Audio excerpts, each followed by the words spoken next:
این چشاشه. با 2 تا قلم مواد خوراکی میز هالووینمون رو بچینیم. یه چالش داریم اینجا. زنگ میزنم به دوستان که بچه‌ها خیلی رندوم تا 5 ثانیه فقط فرصت دارین یه خوراکی رو 2 تا خوراکی رو به من بگین. هر خوراکی که اونا به من بگن رو من باید به خوراکی رو بیاختی به هالووین بکنم. سلام بچه‌ها، حالتون چطوره؟ من ملیکایم. خیلی خوش اومدین به کانالم.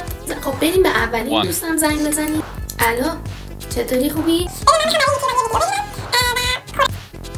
سیب زمینی با هویج. بریم به دومین دوستم زنگ بزنیم. خب یکی شد اورئو، دومی چی؟ تخم مرغ. از این بریم که با هم درستش کنیم. فقط قبلش یادتون نره که حتما لایک و سابسکرایب کنین. مرسی. قلب این قلبه. این بیسکویت اورئو، ولی شما میتونین هر بیسکویت دیگه بزنین چون عنکبوتیه مشکی خوشگل‌تر میشه. اینم شکلات آب شده یا کرم کاکائو.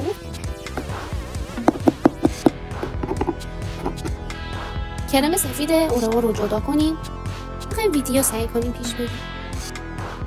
یه طرف رو کرم کاکائو بمالیم و اینجوری بزنیم که بچسبه اون بیسکویت جدا نشه. کرم سفید وسط بیسکویت هم برای چشاش میزنیم. خود بیسکویت هم اون مشکیشو برای مشکی چشاش میزنیم. این هم یه مدل جدیده که شما فقط چوب شکلات و بیسکویت اورئو رو میخواید.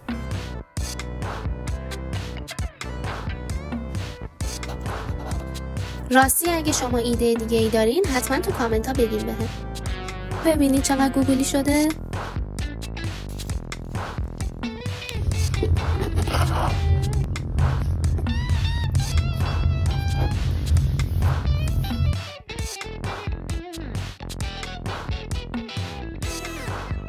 برای تخم مرغ هم سمت زردش رو برگردونین. همین چشمش هم میتونین سس یا زیتون بزنین.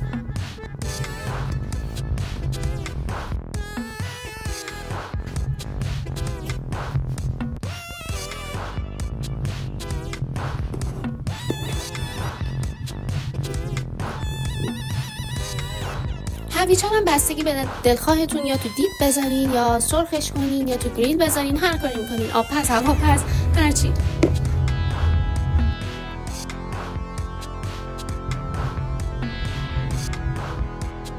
دیگه من اینجا وقت نکردم سیب زمینی رو سرخ کنم، ولی شما این مدل رو سرخ کنین، روش سس بزنین، شکل‌های مختلفی میتونین باش بزنین.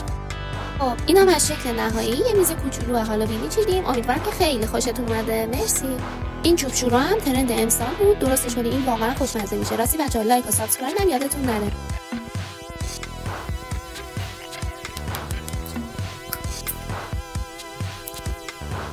مرسی از اینکه این ویدیو رو دیدین. امیدوارم که خیلی خوشتون اومده باشه. ویدیوهای جدیدی من قراره آپلود کنم، پس سابسکرایب و لایک کنین. مرسی.